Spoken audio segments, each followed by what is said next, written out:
This grilling season, don't just fire up the barbecue. Elevate it with meats from around the globe, delivered straight to your door by the Butcher Shoppe Direct. They're not your average butcher. Butcher Shoppe Direct sources premium cuts from over 5 continents: Argentina, Japan, New Zealand, Spain, the US, and right here in Canada. Whether it's a tomahawk steak from Australia or melt in your mouth Wagyu from Japan, they bring the world's best to your backyard. And here's the game changer. Every order is cut fresh on the day of delivery. No sitting in a freezer, no guesswork, just top quality meat, expertly prepared and grilled ready. Planning a cookout? Check out their handcrafted burger patties and small batch sausages, perfect for taking your barbecue from good to unforgettable. And right now, you can save 15% off of your first order. Just visit butchershopdirect.com and use promo code EatingWild15 at checkout. Plus, get free delivery on all orders over $250. That's EatingWild15 to save, and free delivery when you stock up. Butcher Shoppe Direct. Premium, fresh, delivered. You'd never think that pike will hunt together. Well, big pike hunt together. There's one time, and we had triplets swimming next to each other, all massive. They were all schooling bait up onto a little flat. And we had already got 3 trophies that day. Guided for lake trout once this year, hooked it, got in the motor. Opened the bell. This year I had this kid, I had him collecting crayfish for my pond to join Crayler Swift, my other crayfish. Great name. But at some point, I don't know, he decided he thought he could eat it. And we did. I would have had Crayler Swift, I would have had Ariana crawfish, I would have had it all. Why not?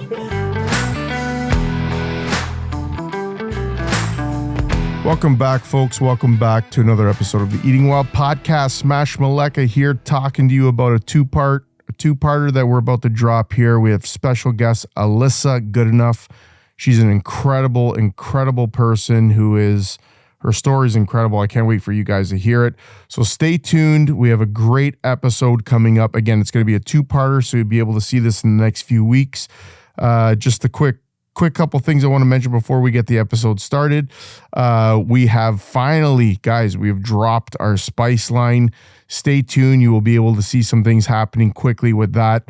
You'll be able to purchase them on our website. Key lime and lemon pepper, lose a jerk. We got the Canadian smoked bourbon maple, piri.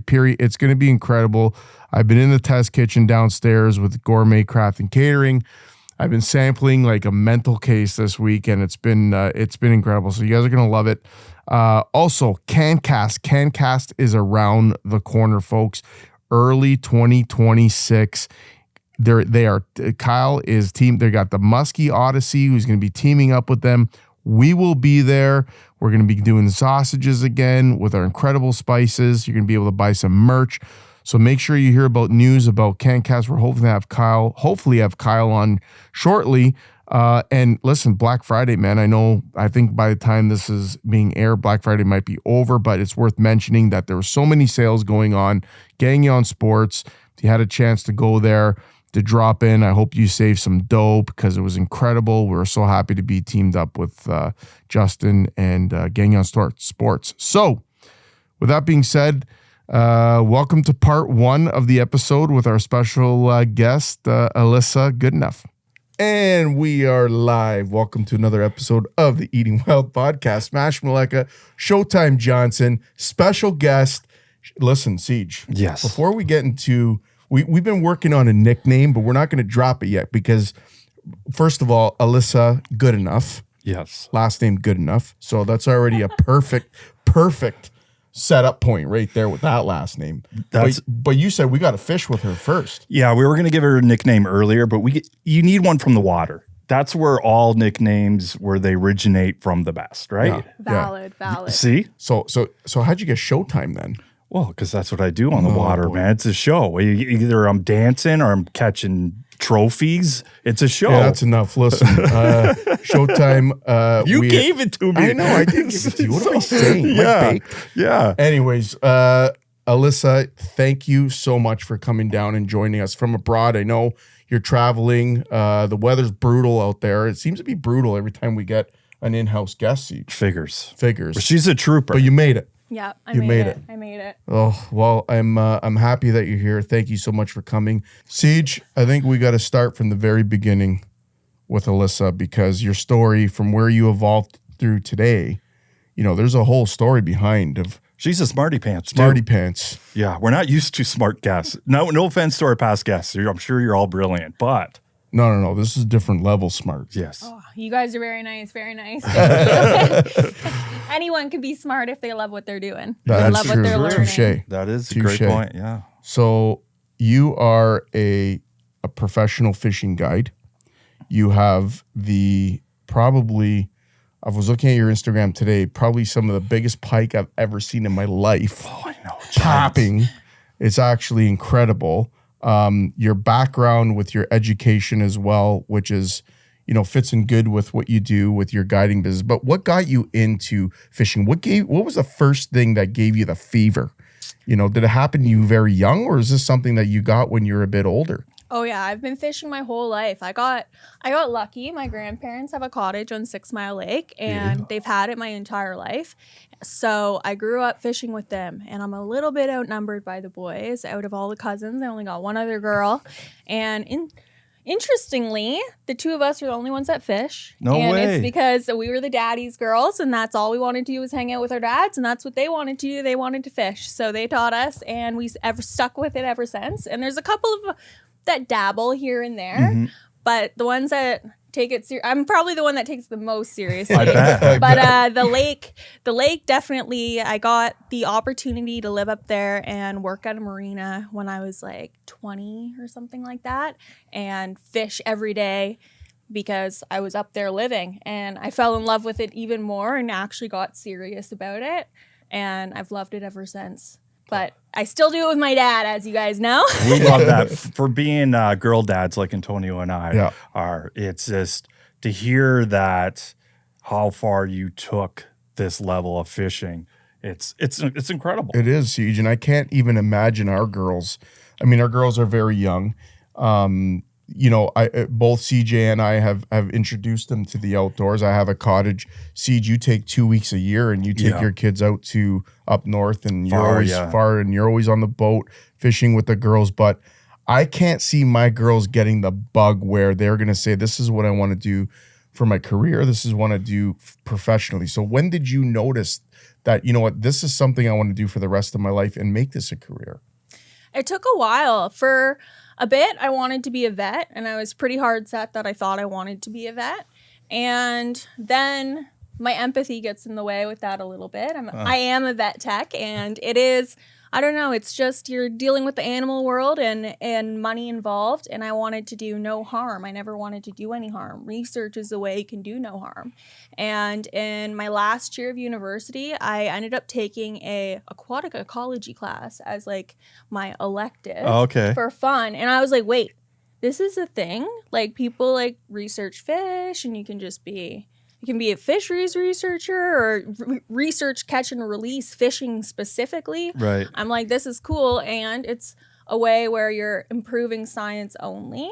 So that's how I got in this sort of science side of it. And at that point, I was already, I had guided a little bit already, and I had guided for probably, I think, 2 seasons. Yeah, 2 seasons at that point. But how I got into the guiding was when I lived up north, I went to vet tech school at Georgian, and I worked at Cabela's in Barrie. Boy. Oh, wow. Yeah. You're in God's country, Oh, right? yeah, You got yeah, everything yeah. there. All the Kawarthas, all that stuff. Barrie. Yeah. It was awesome. I would have been skipping school a little bit too much. Yeah. But. Well, we did a couple times. Yeah. Ice season was rough one year. Yeah, we went out a couple times Yeah, sure. But it was great. I just got so lucky to get hired. There was one other girl in the department, but I walked in one day to buy a hook sharpener and a dress in full-blown like 5-inch heels.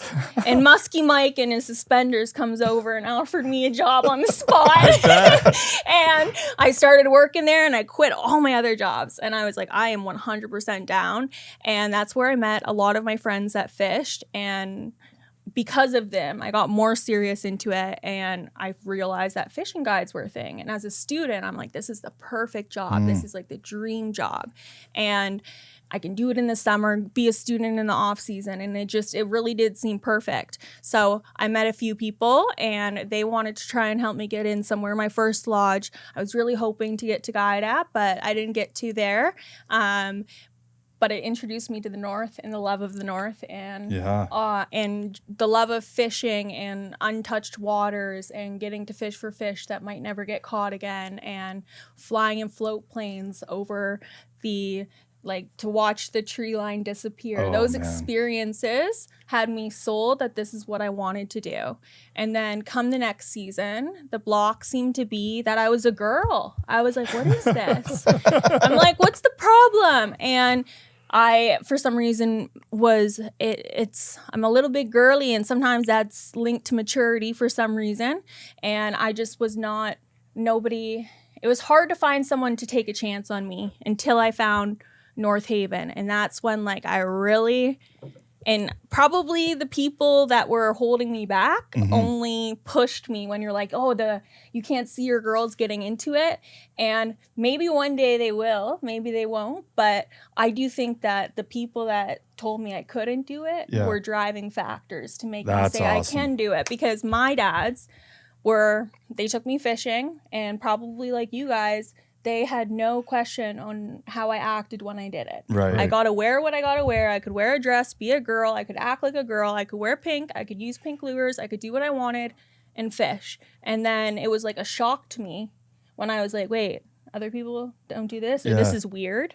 And it's because they instilled in me that I could do it that way, that I maintained that I didn't want to do it any other way. Like I wanted to be who I am. You can't take away the girly aspects of me. Right. And not let me fish. I think my femininity makes me a better angler in ways. Why is that? Why is that some female anglers, like, they won't paint their nails, or like Tome paints his all the time? What are you talking about? But I get I get what you're saying with that, because why can't you, like, when I bring my daughters out, they're obviously, they want to throw like the pink Senko for bass. And like, why does that, like, they get away from that, then it's got to be like all camo, all dark. And why can't you? Like, that's awesome. You did that. That's really cool. Thank you. Yeah, it is. It's an interesting line to see, because when you've got the girls that don't want to, it's like there's the girls that are so excited that there's finally pink stuff out there. I love to get to see the little pink accent on a coat or something like that. I get excited, or I want to pick my favorite color lure, or just anything. But there's other people that get seriously offended that there are pink fishing rods out there. But I'm like, well, if we're walking around the fishing store and I got to look at some lures that show women objectified as their logo. Yeah. Well, maybe that little pink Barbie rod helps balance things out, at least a little bit, to a fair level of saying, hey, because if you don't have that, a girl walks into that store, and the only indicator of what a girl can do are lures called the chick magnet and all this stuff that just objectifies them further and further and further. And makes them feel like, wait, I'm not or am I not even wanted? Why even try when it's already been proven that fishing's linked to everyone's mental health. It's been linked to men's mental health and women's mental health. 100%.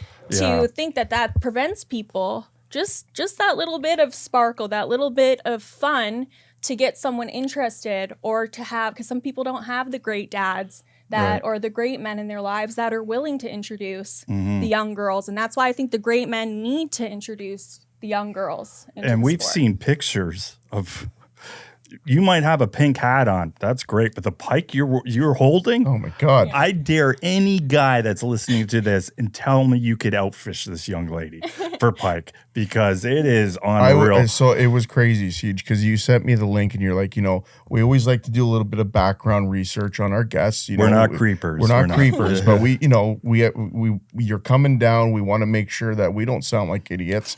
But at the same time, I'm scrolling through my phone, and I'm like, oh my God.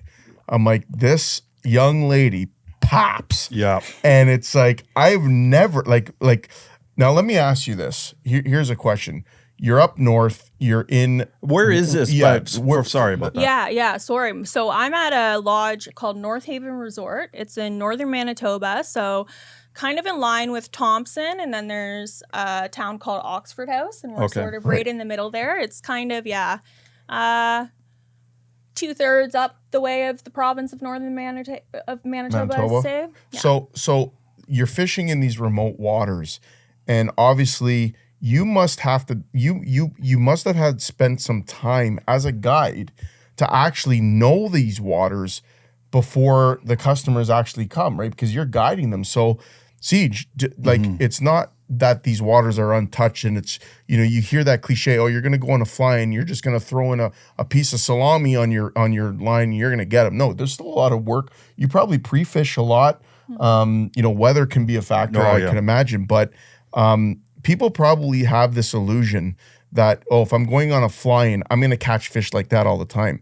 But I beg to differ. I bet you it's a lot of work. Oh, yeah, it is. It is. And then on years like this year where we had a super low water year. Like you too up there, right? It's been all through here too. Yeah. It was unbelievably low. We started almost 2 feet low. There were rocks where none of us have ever seen rocks before.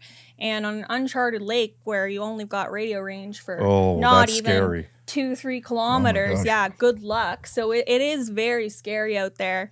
And it's not like the lakes up in the territories where they're all like those agleotrophic, very clear water lakes where you can truly see the reefs. We've got rocks that come out of 100 feet of water and you don't even know, and it's dark and you can't even see it. So it's like it's a dangerous body of water, and it can be scary up there. But what was your first question? So basically, my question was like the work that you do, because the people have this, understanding that we're going to spend this money, we're going to go up north and we're going to catch these trophy fish but the work that you do to find these fish, and that's one of the reasons why there's guides and there's people that do what you do. So my question is how much time do you put in before your clients even come? Like, were you there months before?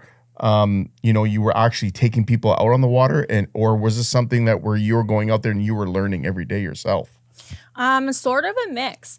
It is how it works is it's seniority based for who gets to be on the water first. So my season, when I got hired, I was the first female guide. They hired me to try and make it more inclusive and hope husbands would still want to bring their wives and all of this. And because I was the only new guide, I was on shore quite a bit for this season. So you do shore work when you're a new guide, but a lot of your time is spent going to shore lunch where we just bring the boxes out at lunch, and it's building our tracks and scouting the lake, and we're out in the evenings. If we fish in the evenings, we don't fish community spots. We're always scouting. Like any fish like that we personally catch, like we won't go in a spot we take guests. We save those fish for guests because there's only a couple hundred trophies caught a year, and those fish can only hit so many times, and they're starting to learn. And what people don't realize at bodies of water up there is it's so cold. They got 3 months of growing. So a fish up there, so much older than your fish down here. So they're getting smarter. They're starting to realize things, and fisheries are changing. So we're starting to have to put in a lot more work as guides on the water. This year specifically, we did like way more scouting. I would say most of our fish were caught, like we still had our big fish caught out of the same sort of areas, but we got a lot of trophies out of unconventional areas this year. And it was because as guides, we were forced to go back to the roots of like square one. You're learning the lake, like looking for the little patches of weeds here and there. And it can be tough, and especially when the water fluctuates like that. Like there was weeds grown where weeds have never grown before, and weeds not where they've been since I've been there since 2019, right? That sounds like you guys work really well as a team. It's like almost like army kind of stuff, like intel. Like, what do you see patches of this or rocks of that? What was caught? So what would be considered a trophy pike up your way? Like what size are we talking? So Manitoba has an incredible, they've got like a master angler program. Right. And it is they go all by length. So you'll never hear how much did that fish weigh when you're in Manitoba. Correct. Everything is by length. So 41 inches is a trophy pike in northern Manitoba. Okay. And the biggest ever caught on my lake is, I don't even know, we'd have to check Master Angler, but I'm pretty sure it's close to 53. we had a guest. Jeez, you creased. I know, get this. There's a fly out that is, we've got a sister lodge called North Star as well. So we have rights to several lakes, and there was a fly out that hasn't been used in years, and we're trying to take some pressure off our main bodies and open more flyouts. So they sent a couple of the guides from North Star over there, and they got a 52, and they're opening it up for next year. So there was two 49s and a 49.5 this year caught at my lake. I've been chasing Miss Wanda, and she's big. Yeah. So it's you got her in your sights? Yeah, I've got one. We've been chasing her since 2022, and all the boys have, all of us have, and she's a big girl. But it's tough. People, the amount of people that say, "Oh yeah, like you can just go up there and it's easy to guide up there." Yeah. Meanwhile, I argue guiding down here is far easier. You I got bet. connections, you got people. I'm lucky that I'm at a lodge where everyone helps each other out. There's a lot of lodges that have head guides, and they'll literally say, "You're not allowed to fish here. This is your quadrant of the lake. These are your bays." Like they get territorial. Oh yeah, they are, or not even just territorial, but they can. There's some lodges, flying lodges, that straight up divide parts of the lake up. Like you can't fish that part. Holy cow. Only this guide's allowed to fish that part. Yeah, so it's like where I am, the head guide, he's been there forever. He's been fishing the lake forever. Like he's from the local native community, guiding for 25 years. Yeah, I respect him like no other, but Jamie's never going to go and say, I can't fish somewhere. And he respects me like I can fish. And he'll come home and ask me questions at the end of the day, and I'll come home and ask him. And we all bounce ideas off of each other, and we all respect each other.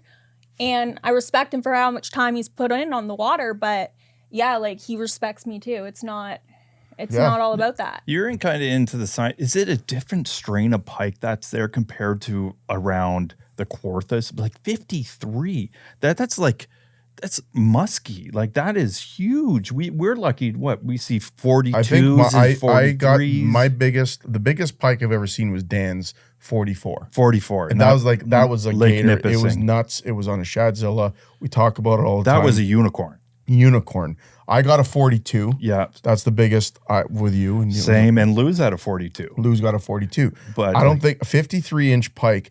That's a great question, Siege. Like what is the strain? Like what makes those fish so big? Honestly, I think a lot of it is just that growing season and how the cold water also it helps them slow their metabolism down. So it helps them live their life in sort of this time warp that's slowed down, I think. And there's not as much pressure. And I'm sure that the muskie, the muskie and pike, the cohabitation issues, that is definitely not an issue up there. But no, I do see like distinct differences between like our lake, Utic, and we have Bear Lake, which is our main flyout that we go to. And the pike are totally different acting. Like it's absolutely absurd. But a lot of it's conditions. They just, like Bear Lake is tea-stained. I dropped my iPhone in 3 feet of water and couldn't find it. Oh, no. Oh, wow. In rocky 3 feet of water. Bye. She gone. Geez. And it's like, it is so dark you can't see it. But that's also, you're casting and the fish are like smoking it. And it's like you're catching, like you don't have to finesse anything. You could throw anything and the fish are you'll catch 38s all day long and it's out of control. And then our lake, you got to really like finesse them sometimes. Hey, Eating Wild listeners, are you still searching for that perfect boat? Xtreme Marine London has got you covered with new and used boat sales, service, and professional installation of marine electronics and accessories. Visit their London or Kingsville, Ontario locations today and get ready to make waves and catch that fish of a lifetime. Xtreme Marine is your one-stop marine shop. Check them out at www.extrememarinelondon.com and follow their journey on Instagram and Facebook. be sure to tell them that the Eating Wild Boys sent you.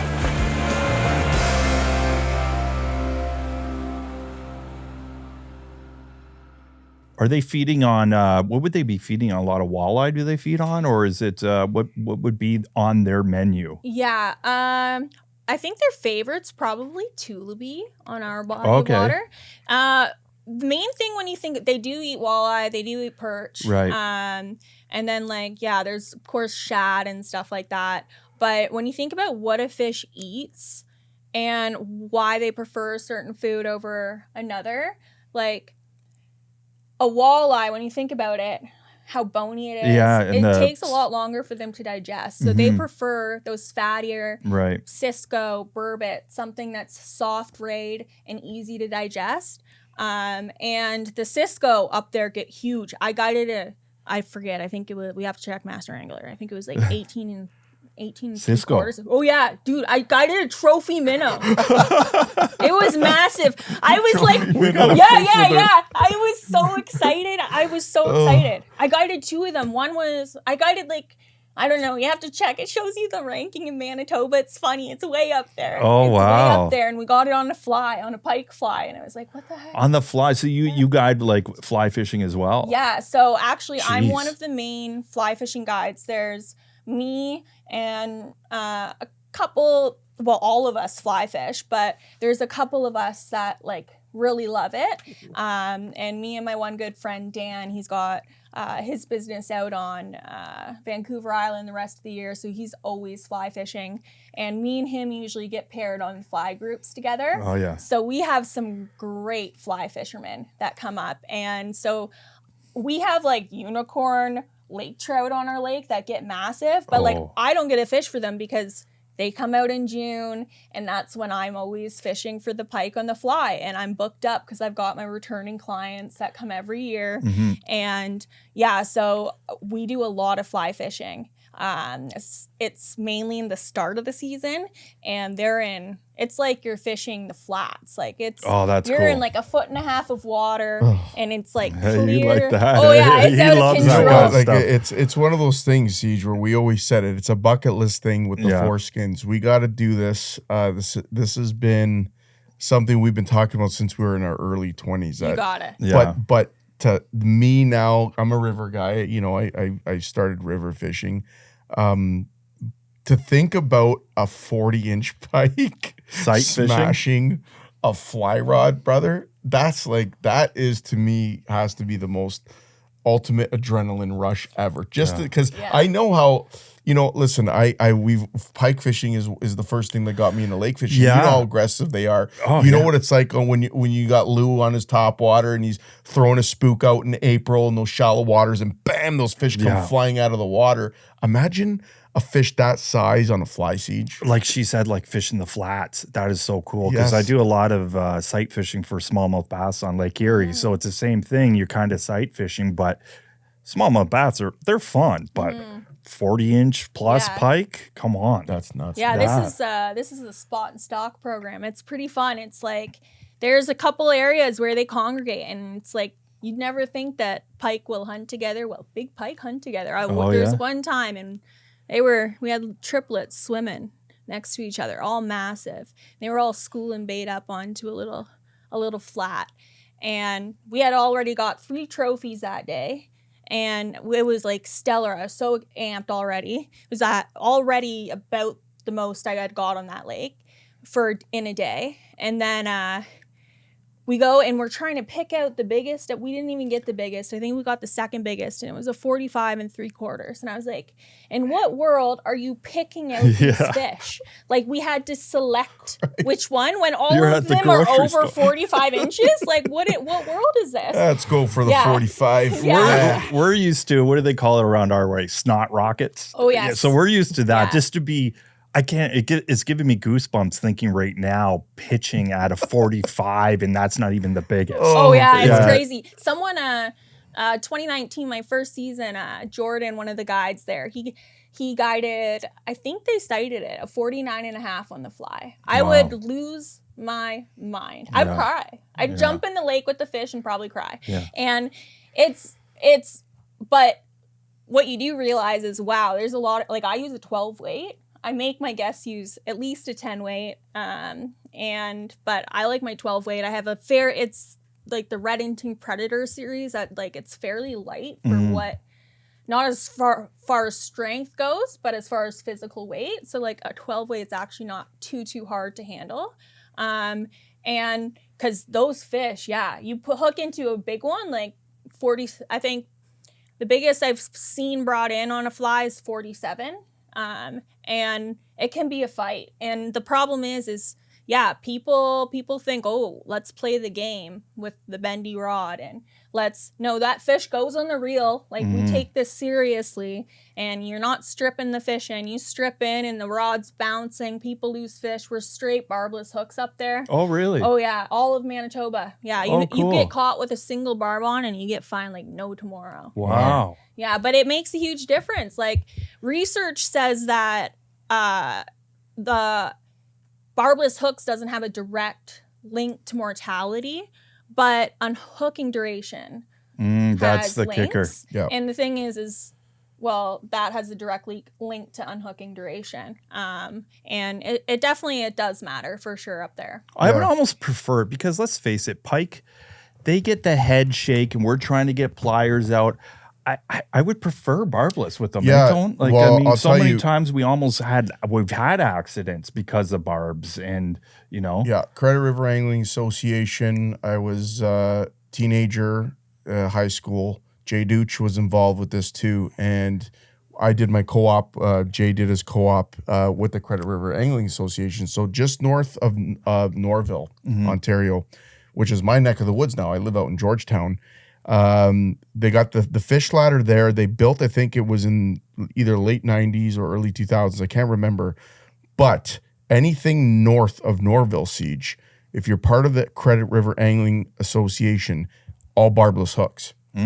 All barbless hooks. They got brookies up there. They got steelhead that will go up through there. Salmon have a hard time getting up that far. They do get up there, but it's all barbless hooks. And I think for me, back in the day when we were getting, small brookies. It was, getting one brook trout was a good day. Like, it's hard. It's tough fishing, especially centerpin fishing up there. But how easy they would come off. Yeah, that's nice. It was just so easy. It was like, you got your snips, grab the hook, you gave it a little shake, and away that fish went. So I believe that absolutely has something to do with mortality, because, let me ask you this. Have you had a fish literally swallow a hook and, you were able to successfully pull that out, or was there any mortality with that? Yeah, I have. I've had quite a few that have choked it down pretty deep. It seems like, obviously, gill hooking is the absolute worst. But the esophagus is pretty bad as well. And it's hard because there's some days and everyone comes home and they're like, oh, they were just choking it bad today. And it can be really difficult. And I haven't had any big mortalities. But our lake in general, we did have quite a few the one year because it was pretty hot. And the fishing was really good, and the fish were choking it down. And there was a couple weeks straight where it's like I was seeing a big fish floating here and there almost every single day after a hot spell. And it was because these fish were just choking it absolutely down. But what do you do? How do you change a bulldog to be less? How do you make a bulldog a single barbless hook? Like, that's the biggest issue. But we try our best. Like, at our flyout as guides, we basically all decide we avoid using multiple trebles as much as we can. Like, we'll do our best because the fish there you can catch without it. And it's like, if we can minimize the impact, because the trebles versus singles. Northwest Territories is single barbless mandatory, I think, the whole province. So you're guiding more in the summer months, and let's face it, they're fighting a lot harder in those months. Compared to now, if you were to catch a pike, it would be a great fight. But when the colder water and the warmer water, they just, they're fighting hard. Now, you mentioned the casualties. Are you guys doing shore lunges with pike every now and then? No, we won't. Since I've been there, we only did one ever shore lunge with pike, and it was because the guests really wanted to try pike chowder. I don't even know why. Yeah, so we sounds delicious. But we really try not to eat the pike. We got plus there's so much walleye up there. Yeah, why like, would you? In 5 minutes, most days you get shore lunch. Like there's the odd day where we're all struggling to catch walleye and we're like, oh. But most days or some days we'll let, as our guests are fishing, we just drop a jig out the back and secretly get 3 walleye, put them in the well, and just don't even have to fish for them. So the outfit you're at, you do like, do you guide for walleye as well, or you're just strictly pike? Yeah, so technically I guide for all of it, walleye, pike, lake trout. Guided for lake trout once this year, hooked it, got in the motor. Oh no. Opened the bail. Because it was in the motor. It wasn't in the motor. The motor was completely off. Oh no. So we lost that one. But then like walleye, we have a couple like groups of people that come up that love walleye fishing and just want to walleye fish for half the day. Or the whole trip they're there, I guess. Like we go 4-day trips. So some people do. But we don't get, and I think between the pike and us eating so much, we don't get trophy size walleye on our lake. Like there's some good eaters, tons of eaters, and it's like we'll get the 26s and stuff like that. But 28 is a trophy in Manitoba, and we won't get. I think we haven't pulled a trophy. Oh, they got one out of our fly out this year. But we just eat so many walleye. But I got to ask you about that because we've had some guests on Siege. Dave Gray is one of them who's eaten so much walleye. Mm-hmm. Maybe I stand corrected. Maybe it wasn't Dave Gray. It was a guest we had. It might have been Davey G. They talked about how much walleye they consume because of where they are. Mm-hmm. And mercury was one of those things that they were like, they didn't realize what was happening to them, but they were consuming so much Walters. That was the gentleman that was it Average Joe? No, Boys? And it was the guy that was an actual walleye tournament angler, and he was at the Sportsman that show. Story? Yeah, Davey G, I think, had MS. Yeah, and we talked to him about that. But do you get that? Like, do you eat? First of all, you must eat a lot of fish. Mm-hmm. Like, is there a point when you're like, oh my god, I can't look at another walleye fried in my life? You know, get me a Big Mac or a bowl of pasta because you got Italian in you. I'm sure you probably want a nice bowl of pashed. But is there a point where you're like, okay, I've eaten so much, I consume so much walleye, I just can't have it anymore? Or has there been any people talking about, okay, mercury levels out in your area or your lake with consuming so much of that fish? Yeah, so I don't get sick of the fish. The boys get sick of the fish, but I don't eat very much meat other than fish. Like fish is one of my favorite foods. So that's like my big meal of the day, and we make at minimum we make like 3 recipes a day. So, and usually I make sure that there's one non-fried because I'm like, boys, we all gotta fish this afternoon. And it's like there's people don't all want fried. Yeah, we don't need Pepto-Bismol in the glove compartment. Exactly. So I don't quite get sick of it. But as far as the mercury goes, there's one guy at our lodge, Todd, and he actually got mercury poisoning, not when he was with us. He was at, I think he might have been on Lake of the Woods. Like it's a little bit more of an issue down in more populated areas, but it is still an issue where we are and people don't consider it. But it's a combination of effects. There's something called the grasshopper effect, and that is where the wind currents take all of the pollutants that can basically come up and get like evaporation and condensation and come up and come back down in rain. Anything that can go back up in the clouds will get sucked back up, and the clouds, how this air circulates, it all brings everything north. So pollutants all end up at the north. And then the other factor that contributes in pollutants in fish is it's called bioaccumulation. Okay. And it's specifically important in predatory fish that eat other fish because it's basically a pollutants in that fish and that can't leave that fish. So if it gets eaten by another fish, all of those pollutants are in there. So in Ontario, I forget what it's called, and Ontario's terrible at promoting these things, but they actually have a food safety guide that tells you specific lakes, how many fish you can eat out of a certain lake and it be safe, and how many of what size. And big ones you're not supposed to eat. And I struggle when I see people that eat big fish because it's like that's not, or that get excited when they catch it. Like these are old fish that have accumulated tons. Makes sense. We eat the 18, 20 inchers up at the lodge every day, and it helps keep that down because you can eat 30 of those a month. If I want to eat one of those every day, I can, no problem. Wow. But if I was eating 26 inchers every day, that might be another problem. Hey boys, have you guys ever been to Gagnon Sports out in Oshawa? Have I? That place is a gold mine. Picked up my new bow there last weekend. Hunting, fishing, archery, they've got everything. Boys, don't forget the indoor shooting range. Gagnon's not just a store, it's an experience. They've been doing it right for over 50 years. Seriously?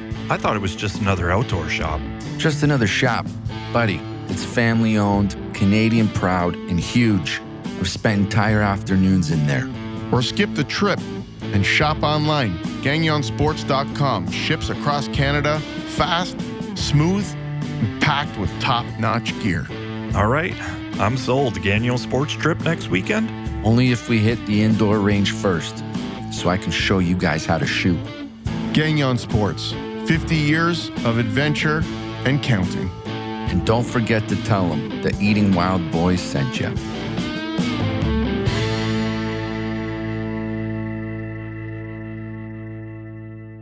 So we're out with you. Tone and I are out with you. We're catching walleye. We're catching pike. Tone gets a little hungry sometimes on the boat, right, Tone? Me too. Come on, man. Not just me. You too. Lou does too. Lou does too. So you pull up on a nice spot. Is there like a destined, like a assigned spot you have on the lake for these shore lunches? Yeah, so North Haven, we are fancy town sometimes. Yeah, I like it. I like fancy town. Trust me. Our boats are nice. They ride the right waves. Like I don't want to be in. I don't want to have to pull the plug to drain it out every day, right? So we have great facilities all around, and so we have, I believe, 8 shore lunch spots on the lake, maybe 7 now. Because I think one of them was central in the Firelands this year. So I don't know what survived. I know the boys moved some picnic tables and stuff out. But what we have is we actually have like giant metal fire boxes. Like it's very unique compared to most lodges where, the guides have their own shore lunch bin. They bring it in their boat. They just go camp, push up somewhere and snack. What we do is we've got our spots. We all wake up. Some of those boys wake up way too early. I don't know what their problem is.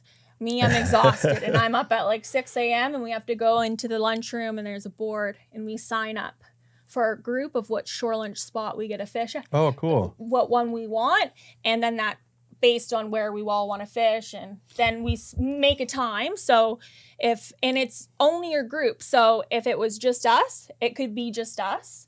Doing shore lunch, it can be a long shore lunch when it's one guide. It's nice to have extra hands. So are you the chef for the shore lunch? Oh, yeah. So you're cleaning the fish, you're cooking it for everyone. Yeah. So you assign your spot, say you want, I'm going to take spot B, for instance, and it's like, we're going to go get our Walters and whatnot.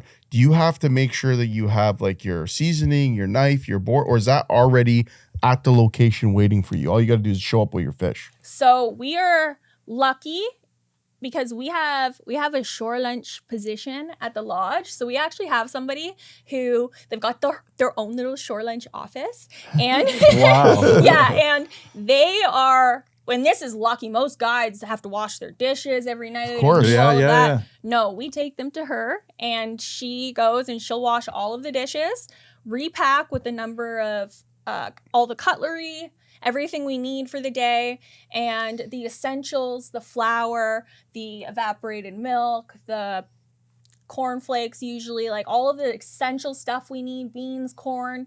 And then when we wake up in the morning, all we have to go in, and there's a fridge that's prepped with like butter already pre-sliced and vegetables already pre-cut. Oh, so you got and, the mise en place all ready to go, and all you got to do is we just take what we want. We go, we want sweet and sour stir fry walleye today, so we get this. Sign me up. Oh yeah, my favorite's honey gar. What's that? So the honey gar. Let's talk about it. The honey garlic walleye. I like all. Actually, no, I don't like the spicy ones because I don't like spice. Okay.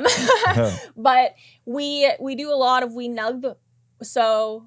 We fry a decent amount. Well, most of our guests, almost, I would say, probably a good 90% are Americans. Yeah. So they do like their traditional Canadian fried fish shore lunch. Yep. So we'll fry the fish, usually do original, just panko, or, most of us prefer cornflakes. I prefer cornflakes. Oh, cool. Crisp up nice, yep. Yeah. And you can get the cornflake crumbs. There was one season where the poor shore lunch girl had to literally, she would food processor cornflakes for us and portion it in bags, and we'd get them every day. And then the boys would bring like 4 bags of cornflakes. I'm like, dude, she sat here all night with the food processor. But it's delicious. And we nug it up, and there's like Cajun, buffalo, sweet sour stir fry, chili Thai, honey garlic. I like the sounds of that. So we have all of those as fried options, where it's like the sauces. Some people think it takes a long extra time. The time, we also do onions and fries, but our fries are pre-portioned, pre-blanched.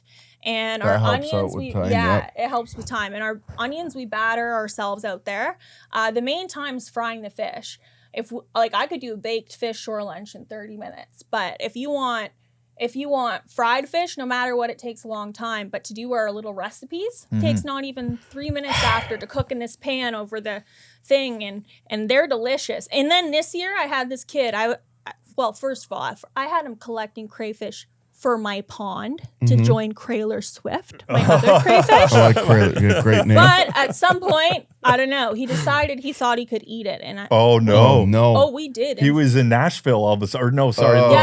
Louisiana? Exactly. Yeah. Come on, what man. did we do? We fried up Crayler Swift's cousin, and we ate it. How was it? I didn't touch that thing. I let the boys deal with that one. I was like, I don't want to eat Crayler. I wanted him to live with I would have had Crayler Swift, I would have Ariana crawfish. I would have had it all. Why not? Why not? Exactly. You know what I mean? See, you're good. You're Come good. on, man. Touche. It's hilarious, and it's funny because it's like when people are like, what's the difference of having a girl there? I'm like, well, if I wasn't there, the boys would not be trying to catch crayfish and minnows at lunchtime. Like literally, there's guests hanging over the boat. I got all my nets. I got people. I'm trying to get them to get me my little fishies. Yeah. And it's like the boys are like, we soften it. If I wasn't there, it's that's serious. A really good serious. combo. It is, because it just brings I don't know, like a different vibe. It does. It helps level it out. Like it levels out, I think, a little bit of the competitiveness maybe. Right, yeah. And I think there's so much fun, and I think there's a lot of people kind of lose the childlike persona in themselves. Yeah. But I think they don't like that they've lost it. Right. But they don't think that they can act like that place is. Yeah. But then when you feel like you can, it's like, great. So up there, I'm with my best friends. I can be the silliest version of myself. That's cool. So with the boys, I am. And we name all the bears, and we're goofy. They're all named based on the shore lunch spots. And the fish get named, and it's just, and then we have pets. We had a caterpillar this year. Like it's sounds like a great party. We turned my trolling motor into a pottery wheel. Like stuff happens. Wait a minute here. I know. Let's do that. Rewind here. Okay, so a pottery wheel. So where did you get the clay from? Muck? Oh, no way. Yeah. So you got muck from like weeds area. Yeah, and and then okay. We found clay, and I was like, because I do pottery here, and I was like, I can do this, and I was like, I just need a flat propeller. Yeah. So I got this. So I took like an old propeller off of an old trolley motor, and I took it to the shop, and I grinded off the propeller parts. So it just spun? So it would just spin. It was like a disc that would spin, and then I got my friend Dan, and I got him on this mission with me. And the thing is I have a lot of missions up there. I got a fort at the dump.